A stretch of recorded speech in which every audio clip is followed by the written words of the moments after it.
Hi, me again. So now I'm going to talk about a book which I wrote called A Midwinter Night's Dream. Now this is my sort of flagship book really, because it took me, I started writing it in 2014 and the perfected final version didn't even really come out until 2019. There were several other versions that went along the way. Now this story is sort of romance, but it's romance with a difference, shall we say. It's like nothing that you would have read before. Well, this is what my readers that have read it so far have said. Some people disagreed with me, but they haven't actually read it. They just disagreed for the sake of disagreeing. They told me that every storyline has been written, and I don't think this one has been written before.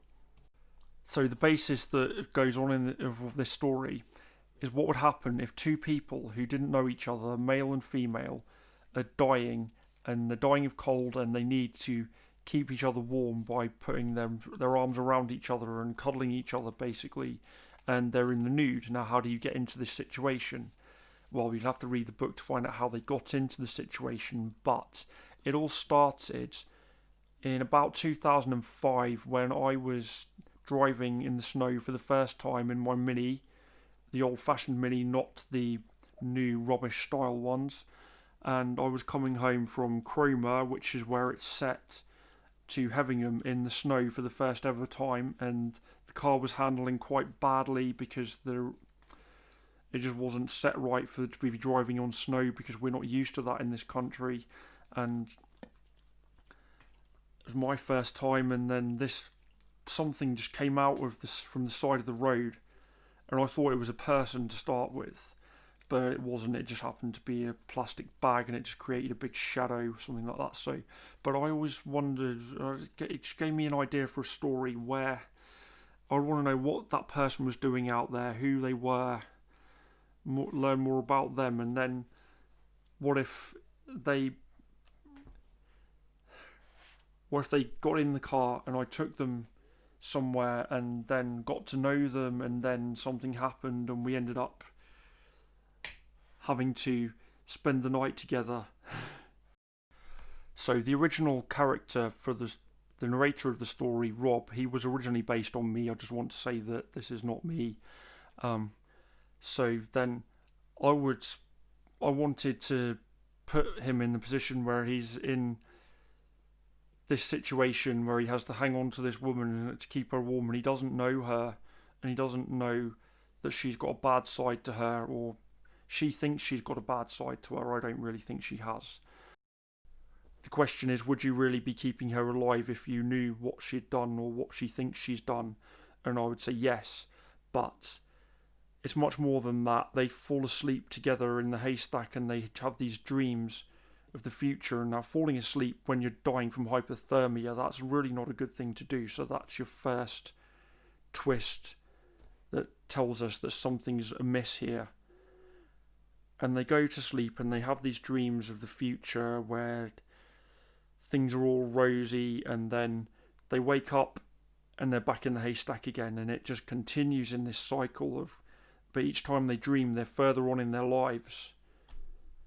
And this continues for the first act of the book. And I don't want to give the plot away because there's so much more to it, but you see the characters changing as they get older or going back to things, and there's little clues as to what's really going on left throughout the story, like the fact that Katzina, who was a foreigner, who was based on someone who I met when I was working in a crab factory, who was not, well, as I say, a crab factory, it was called Cromer Crab Factory. You don't make crabs. But she really wasn't a very nice person, this girl. I don't know her name, but she used to give people the creep. She used to sit there and stare at anyone who was English. She'd just stare like this at them. And then she'd get in a really bad attitude when people pulled her up on it, and she would bully this girl called Sonia who was overweight purely because she was English and overweight. And I thought, I really would not want to be in a situation like that with her. But then about 5 years later, I saw her out and about. She had a partner and a baby, and she just looked a completely different person. And I wondered, What would it have been like to have been in that situation with her? Maybe you find out she's not the person that you thought she was, and maybe you find out you're not the person you thought you were. We also get to meet her sister, who is based on a real person too, somebody I met when I was travelling on a trip to Poland, who was quite young but charismatic as well. She's very intelligent and bright, and she's quite tall as well. That was something I remembered about her.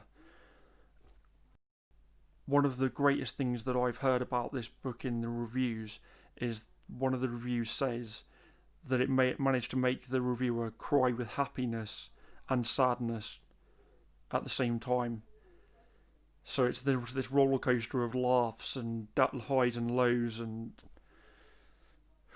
it's something that I can't really describe unless you've read it. But I can't make this book free because I can't give free copies away because it's quite big and heavy. It's 150,000 words, and it's something that I don't even have my own copy of it, but it's something that I will be giving away possibly in the future. But I just think the cost of sending it away to other countries is too much.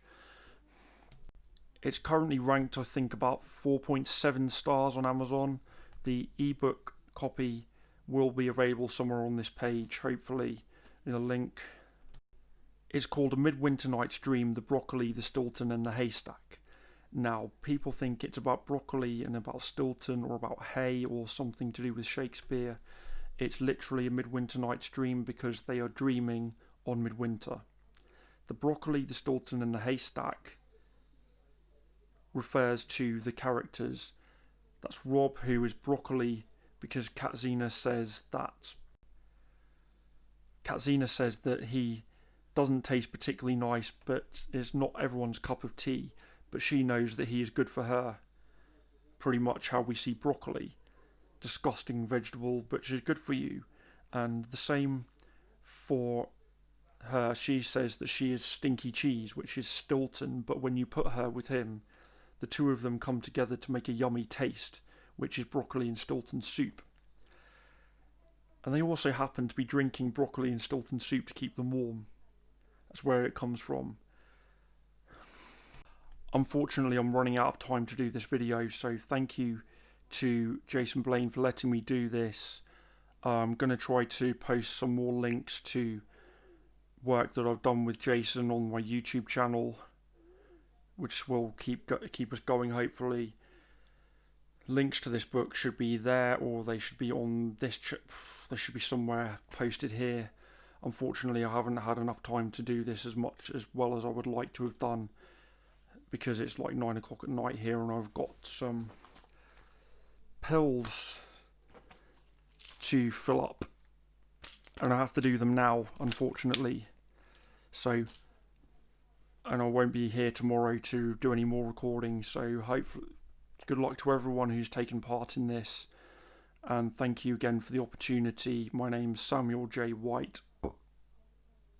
My books are A Midwinter Night's Dream, The Broccoli, the Stilton and the Haystack, Maria's Photograph, and the Derailed and Dispersed series.